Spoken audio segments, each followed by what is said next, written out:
susėdys ton dziedulis. Litvinu vadinom. Susrangė sūnus paskinkę arklį ir išvažiavo kunigo. Jau jai važiuojo kunigo paskutiniam patepimui, tai susveina visas sodžius gėdoti ir poterauti. Ėmė rinkti susėdai. Nuvažiavo sūnelis ir obedelė, nerado kunigo. Klepono gaspadinė dar ir sakys, atvažiuok ryt. Ne, kunigėlį, išvažiavo su reikalu. Sūnus susrangė namo, ale mislina. Imsiu ir parvešu voškai vožį.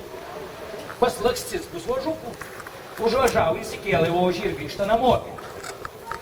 Namie susėdai gėda poteravo, ir vis pro langų dairos, ar negrįžta su kunigu. Tik kad jau dar viena moteriškė glesternato ir sakys, atvažiuoja, ragių pabaltai pasrėti, sėdzi vežimam kunigas.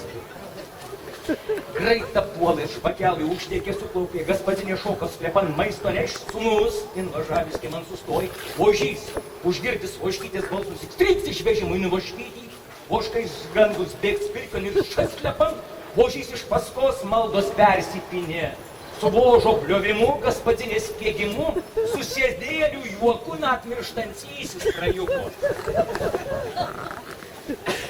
Dar ilgai visas sodžius prisminė Litvino paskutinį patepimų. O jūs nemislikit. Litvino juokas galais geriau mačino, kaip kas kitas. Oi, dar pagyveno dziedulis.